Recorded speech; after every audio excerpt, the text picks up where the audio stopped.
Trump declares, "America is back," in joint address to Congress.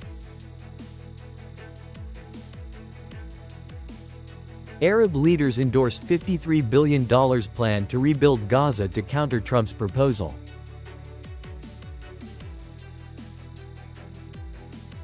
People are happy with the free tuition policy for students. Hello everyone, you are watching today's news on NTV channel. My name is Đăng. Let's get started. Donald Trump, in his second term as U.S. President, gave his first speech at a joint session of Congress. The speech lasted 1 hour and 40 minutes, making it the longest first address to Congress or State of the Union. During his speech, Trump declared, "America is back." President Trump began by stating that 6 weeks ago, he stood beneath the dome of the Capitol and declared that the golden era of America has returned. Since then, he has taken swift and relentless action to open the greatest and the most successful era in the country's history. Trump recounted decisions he has made since taking office, including signing nearly 100 executive orders, reorganizing federal agencies and halting all foreign aid. He stated that one of his top priorities is to rescue the American economy and immediately support workers. He also declared that his administration has launched the largest border and immigration crackdown in U.S. history. Moreover, Trump announced that he has imposed a 25% tariff on imported aluminum, copper, lumber and steel to protect American jobs. Regarding Ukraine's issue, Trump noted that he has been working tirelessly to end the brutal conflict. He added that he just received an important letter from Ukrainian president, indicating that Kyiv is ready to negotiate a mineral agreement with the U.S. as soon as possible.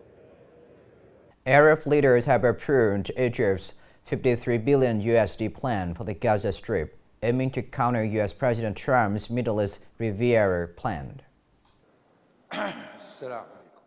The Gaza reconstruction plan was presented by Egypt at a summit in Cairo. Amid a fragile ceasefire between Israel and the Hamas movement that is at risk of total collapse, and Israel continues to impose blockade on Gaza territory. The 5-year plan aims at rebuilding the devastated land after 15 months of war. The plan includes the construction of 200,000 housing units, a commercial port, a technology center, seaside hotels and an airport. The plan also emphasizes that no Palestinians will be displaced from Gaza, in contrast to U.S. President Donald Trump's earlier proposal to resettle over 2 million Palestinians to Egypt and Jordan. Prime Minister Phạm Minh Chính held a dialogue with ASEAN businesses operating in Vietnam. He encouraged them to expand their operations and support technology transfer to Vietnamese firms. This is the Prime Minister's 8th meeting with the business community within 1 week. At the meeting, the Prime Minister expressed thanks to ASEAN nations and businesses for contributing to Vietnam's positive achievements in 2024. Amid a volatile global context, the Prime Minister called for ASEAN countries and businesses to strengthen solidarity and deepen cooperation. He also affirmed that Vietnam would maintain a transparent policy, ensuring smooth infrastructure and smart management to support enterprises. The Prime Minister also called ASEAN businesses to transfer technology to Vietnam, to assist in training high-quality human resources and promote scientific and technological development, environmental protection and social welfare while preserving the solidarity and unity of ASEAN. Coming up next are some updated news. Prime Minister Pham Minh Chinh has signed a dispatch featuring the management to ensure a rice supply-demand balance in light of developments in the global and domestic markets.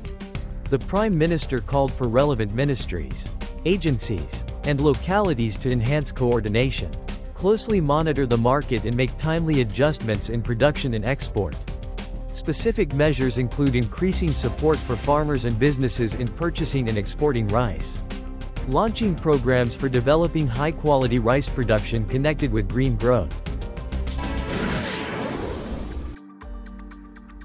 implementing the Politburo's resolution on development of science, technology, innovation and national digital transformation.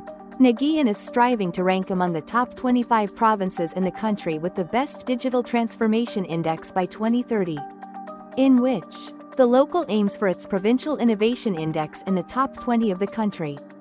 Digital economy to account for about 20% of its GRDP.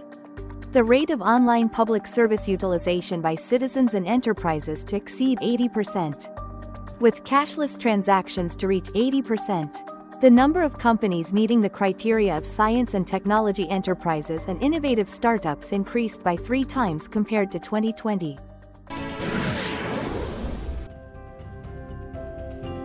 According to accommodation search data on Agoda platform, Da Nang became the most searched city by American tourists in January 2025, surpassing Tokyo and Bangkok. Accordingly, search volume from U.S. visitors to Da Nang increased by 1.538% over the same period in 2024. The most impressive growth among top destinations.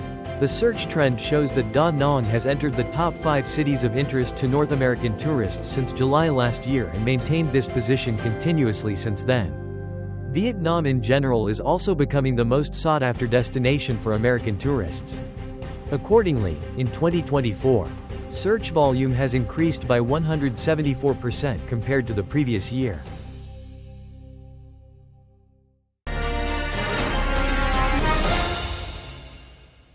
The policy of making public school tuition free at all levels is an important step in reducing financial strain on families, especially those with low incomes. More details in the following story. In recent days, the family of Non T Tu Tui in Block 1, Muong Exon Town, Kee Sun District, has been very happy with the news of waiving all tuition fees for public school students at all levels. This is very good news for people like us. From now on, all families, especially those in difficult situations, will have their children attending school.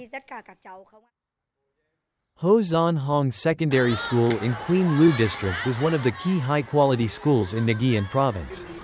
Currently with more than 570 students enrolled, many of whom are excellent students from low-income families. Therefore, the decision made by the Politburo to exempt tuition fees for students in public schools will ease the financial burden on these students' families. This is the best policy of the party and the state for students to study better. The policy will reduce their burdens, especially for those from poor households. Nghệ An has nearly 1420 schools in 4 education levels, including preschool, elementary, secondary, and high school, with a total of more than 860,000 students. The policy of waiving tuition fees for students from preschool to secondary public schools is a humanitarian policy that helps thousands of families reduce financial burdens and open up brighter futures for students. This is the end of the show today. Thank you for watching.